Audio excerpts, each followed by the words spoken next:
Hello guys, welcome to another explanation video. ఈ వీడియోలో మనం వాట్ ఇఫ్ సిరీస్లో వచ్చిన 4th ఎపిసోడ్ గురించి చూద్దాం. ఇంకా ఎవరైనా ఈ సిరీస్ని చూడకపోయింటే హాట్స్టార్ అవైలబుల్గా ఉంది, చూసేయండి. ఈ వాట్ ఇఫ్ సిరీస్ కాన్సెప్ట్ ఏంటి అంటే, మార్వెల్ సినిమాటిక్ యూనివర్స్లో మెయిన్ ఈవెంట్స్ కొన్ని ఉంటాయి కదా, అవి జరగకపోయింటే స్టోరీ ఎలా ఉండేది అని.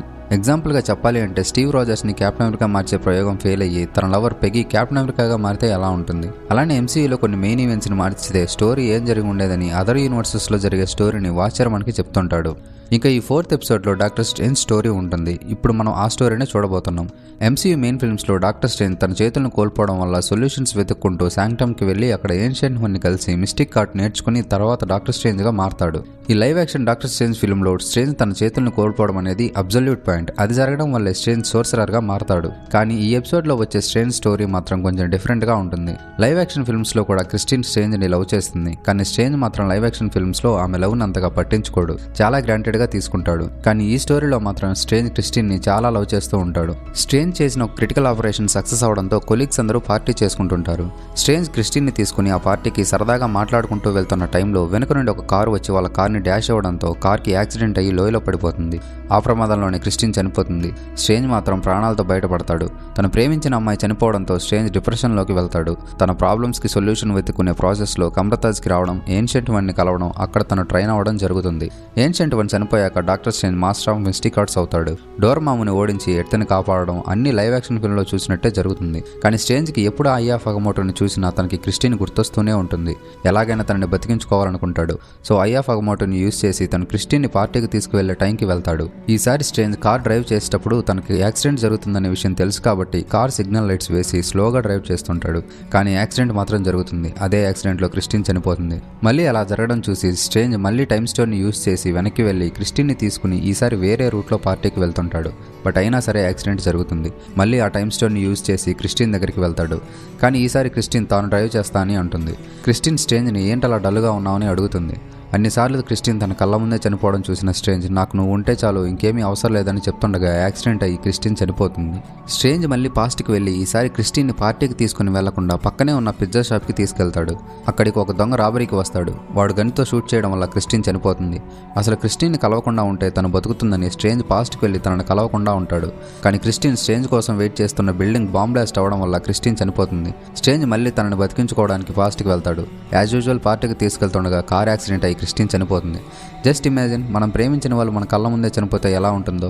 అలాంటిది స్ట్రేంజ్ తన లవ్ ఆఫ్ లైఫ్ని ఎంత కాపాడుకోవాలని ఎన్నిసార్లు ప్రయత్నించినా అన్నిసార్లు తన కళ్ళ ముందే చనిపోతుంది. అన్నిసార్లు తన కళ్ళ ముందే క్రిస్టిన్ చనిపోయి బాధలో ఉన్న స్ట్రేంజ్ దగ్గరికి ఏన్షియంట్ వన్ వస్తుంది.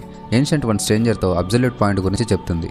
ఈ యూనివర్స్లో క్రిస్టిన్ చనిపోవడం అనేది ఒక అబ్సల్యూట్ పాయింట్. తను చనిపోవడం వల్ల నువ్వు మిస్టిక్ ఆర్ట్స్ నేర్చుకుని సోర్సరర్ అయ్యి డోరమాముని ఓడించి ప్రపంచాన్ని కాపాడుతావని చెప్తుంది. ఆ అబ్సల్యూట్ పాయింట్ని మార్చడం అనేది అసాధ్యం. ఒకవేళ నువ్వు దాన్ని మార్చాలి అనుకుంటే యూనివర్స్ అంతా నాశనం అవుతుందని చెప్తుంది. కానీ స్ట్రేంజ్ మాత్రం ఆ మాటల్ని వినే పరిస్థితిలో ఉండడు.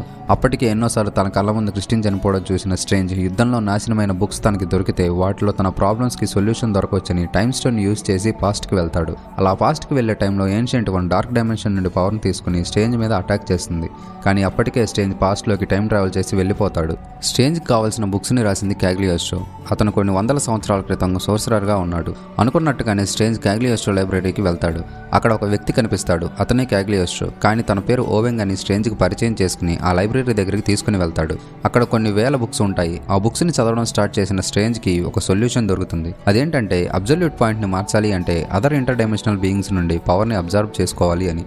ఆ బుక్స్లో ఉన్నట్టుగానే స్ట్రేంజ్ ఒక ఇంటర్ డైమెన్షనల్ బీయింగ్ని రప్పిస్తాడు. బట్ అది చాలా పవర్ఫుల్ అవడం వల్ల స్ట్రేంజ్ మీద అటాక్ చేసి గాయపరుస్తుంది. ఓవెంగ్ స్ట్రేంజ్ని కాపాడి ఇంటర్ డైమెన్షనల్ బీయింగ్స్ అనేవి చాలా పవర్ఫుల్, అవి వాటి శక్తిని అంత ఈజీగా సరెండర్ చేయవని అంటాడు. అలానే అబ్సల్యూట్ పాయింట్ని మార్చేయాలి అని నువ్వు అనుకుంటున్న ఆలోచనని మార్చుకోమని చెప్తాడు. దానికి స్ట్రేంజ్ నాకు కావాల్సిన పవర్స్ వాటి దగ్గర ఉన్నాయని చెప్తాడు. స్ట్రేంజ్ అంతలా స్ట్రగుల్ అవ్వడం చూసిన ఓవెంగ్ తను ప్రేమించిన మనిషి కోసం ఇదంతా చేస్తున్నాడని అర్థమై ఓవెంగ్ స్ట్రేంజ్తో ఒక మగాడు తన ఓన్ గ్లోరీ కోసం ఇంతలా సఫర్ అవడు, నువ్వు పడుతున్న ఇంత స్ట్రగుల్కి తను వర్తేనా అని అడుగుతాడు. దానికి స్ట్రేంజ్ నేను అనుభవిస్తున్న ఈ సఫరింగ్లో ఎవ్రీ సెకండ్కి కూడా తనే అర్హురాలని చెప్తాడు. కానీ స్ట్రేంజ్ మాత్రం తన ప్రయత్నాలను ఆపడు. అవి పవర్స్ని సరెండర్ చేయకపోతే నేనే వాటిని లాక్కుంటానని చిన్న చిన్న ఇంటర్ డైమెన్షనల్ బీయింగ్స్ని రప్పించి వాటి పవర్స్ని అబ్జర్వ్ చేసుకుంటాడు. అప్పుడే తనకి ఒక జీవి దగ్గర క్లాక్ ఆఫ్ లిమిటేషన్ దొరుకుతుంది. అలా కొన్ని సంవత్సరాలు స్ట్రేంజ్ వాటి పవర్స్ని అబ్జర్వ్ చేసుకుంటాడు. ఫైనల్గా స్ట్రేంజ్ తన ఫస్ట్లో గాయపరిచిన ఆ పెద్ద ఇంటర్ డైమెన్షనల్ బీయింగ్ని రప్పించి దాన్ని కూడా ఓడించి దాని పవర్స్ని అబ్జర్వ్ చేసుకుంటాడు. ఈ వర్షన్ ఆఫ్ డాక్టర్ స్ట్రేంజ్ మాత్రం అల్టిమేట్ అనమాట. సుప్రీం లెవెల్లో ఈ డాక్టర్ స్ట్రేంజ్ అనేవాడు ఉంటాడు. ఓబెంగ్కి వయసు అయిపోయి చనిపోయే స్టేజ్లో ఉంటాడు. స్ట్రేంజ్ తన పవర్స్ని యూజ్ చేసి ఓబెంగ్ని బ్రతికించాలని అనుకుంటాడు. కానీ ఓబెంగ్ వద్దని చెప్పి డెత్ అనేది పార్ట్ ఆఫ్ లైఫ్ అని అంటాడు. దానికి స్ట్రేంజ్ నేను దాన్ని యాక్సెప్ట్ చేయను అని అంటాడు. అప్పుడు ఓబెంగ్ నువ్వు ఒప్పుకోకపోవచ్చు, బట్ వేరే డాక్టర్ స్ట్రేంజ్ ఒప్పుకుంటాడు అని అంటాడు. కానీ స్ట్రేంజ్కి ఓబెంగ్ మాటలు అర్థం కావు. అప్పుడు ఓబెంగ్ నీకు అర్థం అవట్లేదా, నువ్వు ఒక సగం మనిషివి, సగం జీవితాన్ని నువ్వు జీవిస్తున్నావు అని అంటాడు. అప్పుడే మనకి అదే యూనివర్స్లో ఉన్న మరో డాక్టర్ స్ట్రేంజ్ని చూపిస్తారు. ఈ వర్షన్ ఆఫ్ డాక్టర్ స్ట్రేంజ్ చాలా మంచివాడిగా ఉంటాడు. పాస్ట్ని యాక్సెప్ట్ చేసి లైఫ్ని లీడ్ చేస్తుంటాడు. స్ట్రేంజ్ శాంక్టమ్ బయటకు వచ్చి చూడగా ప్రపంచమంతా నాశనం అవుతూ ఉంటుంది. స్ట్రేంజ్కి అక్కడ ఏం జరుగుతుందో అర్థం కాదు. అప్పుడే అక్కడికి ఏన్షియంట్ వన్ ఆఫ్టర్ లైఫ్ నుండి వచ్చి స్ట్రేంజ్కి ఏం జరుగుతుందో క్లియర్గా చెప్తుంది. ఎగ్జాక్ట్గా స్ట్రేంజ్ టైమ్ స్టోన్ని యూజ్ చేసి యుద్ధంలో నాశనమైన ఓల్డ్ బుక్స్ కోసం పాస్ట్కి వెళ్లే టైంలో ఏన్షియంట్ వన్ డార్క్ డైమెన్షన్ నుండి కొంత పవర్ని తీసుకుని ఒక రియాలిటీని రెండుగా స్ప్లిట్ చేస్తుంది. సింపుల్గా చెప్పాలి అంటే ఇద్దరు డాక్టర్ స్ట్రేంజ్ లాగా స్ప్లిట్ చేస్తుంది.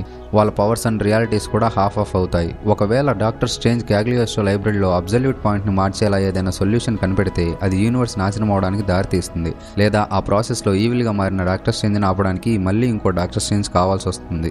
ఇంకో డాక్టర్ స్ట్రేంజ్ ఆ యూనివర్స్లో లేడు కాబట్టి, సో ఈవిల్గా మారిన ఆ డాక్టర్ స్ట్రేంజ్ని ఓడించాలి అంటే ఇంకో డాక్టర్ స్ట్రేంజ్ కావాలి కాబట్టి ఏన్షియంట్ వన్ అలా చేశానని గుడ్ డాక్టర్ స్ట్రేంజ్తో చెప్తుంది. మన స్ట్రేంజ్ కన్నా ఈవిల్ డాక్టర్ స్ట్రేంజ్ చాలా పవర్ఫుల్గా ఉంటాడు. సో వాంగ్ స్ట్రేంజ్ ప్రొటెక్షన్ కోసం కొన్ని స్పెల్స్ని తన మొహం మీద యూజ్ చేస్తాడు. ఈవిల్ డాక్టర్ స్ట్రేంజ్ మన స్ట్రేంజ్ని ఒక పోర్టల్ ఓపెన్ చేసి తన దగ్గరికి వచ్చేలా చేస్తాడు. మన ఇద్దరం కలిస్తే ఖచ్చితంగా క్రిస్టీని బతికించుకోవచ్చని గుడ్ స్ట్రేంజ్కి చెప్పి ఇద్దరం ఒకటి అవుదామని అంటాడు. మన స్ట్రేంజ్కి క్రిస్టీన్ అంటే చాలా ఇష్టం ఉన్నా తను రియాలిటీని యాక్సెప్ట్ చేసి ఆ పనికి ఒప్పుకోడు. ఇక్కడ ఇద్దరు డాక్టర్ స్ట్రేంజ్లకి పెద్ద ఫైట్ జరుగుతుంది. ఆ ఫైట్లో వాంగ్ స్ట్రేంజ్ ప్రొటెక్షన్ కోసం యూజ్ చేసిన స్పెల్స్ని ఈవిల్ డాక్టర్ స్ట్రేంజ్ తన పవర్స్తో బ్రేక్ చేస్తాడు. చివరికి స్ట్రేంజ్ని ఓడించేసి ఈవిల్ డాక్టర్ స్ట్రేంజ్ తనలోనికి అబ్జర్వ్ చేసుకుంటాడు. అప్పటి వరకు హాఫ్ ఆఫ్గా ఉన్న వాళ్ళ పవర్స్ అండ్ రియాలిటీస్ కలిసిపోవడం వల్ల స్ట్రేంజ్ తన పవర్స్ని యూజ్ చేసి క్రిస్టీని బతికిస్తాడు.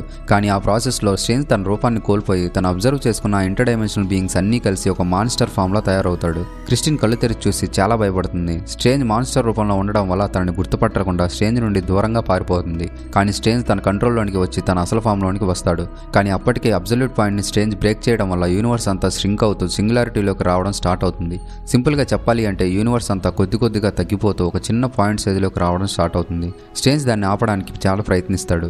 ఆ చివరి క్షణాల్లో స్ట్రేంజ్ తన తప్పుని తెలుసుకుని ష్రింక్ అవుతున్న ఆ ప్రపంచాన్ని కాపాడమని నువ్వు గాడ్వి అని వాచర్ని హెల్ప్ అడుగుతాడు. దానికి వాచర్ నువ్వు క్రిస్టీని కాపాడడానికి రూల్స్ అన్ని బ్రేక్ చేసినట్టు నేను నా రూల్స్ని బ్రేక్ చేయలేను, నేను గాడ్ని కాదు, అలానే నువ్వు కూడా గాడు కాదని చెప్తాడు.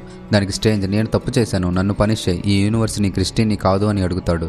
కానీ వాచర్ నా పని జస్ట్ వాచ్ చేయడమే, నేను ఏ పనిలో కూడా ఇంటర్ఫియర్ అవ్వకూడదని చెప్తాడు. ఎన్నో సంవత్సరాలు తన ప్రేమ కోసం కష్టపడి తన లవ్ ఆఫ్ లైఫ్ని కాపాడుకున్న స్ట్రేంజ్ కళ్ళ ముందే క్రిస్టీన్ మళ్ళీ చనిపోతుంది. ఆ ష్రింక్ అయిపోయిన ఆ ప్లేస్లోనే స్ట్రేంజ్ క్రిస్టీన్కి ఐఎమ్ సారీ అని చెప్తూ అక్కడే బాధపడుతూ బందీగా ఉండిపోతాడు. ఇంతటితో ఈ ఎపిసోడ్ అనేది ముగిసిపోతుంది. మీకు మా వీడియో ఎంటర్టైనింగ్గా అనిపించినట్లయితే ప్లీజ్ లైక్ చేయండి, షేర్ చేయండి అండ్ తప్పకుండా మన ఛానల్ని సబ్స్క్రైబ్ చేసుకోండి. మీరు చేసే ఆ ఒక్క లైక్, ఆ ఒక్క సబ్స్క్రైబ్ వల్ల మాకెంతో ఎంకరేజ్మెంట్ వస్తుంది. నెక్స్ట్ వీడియోలో కలుద్దాం. అంతవరకు టేక్ కేర్, బాయ్.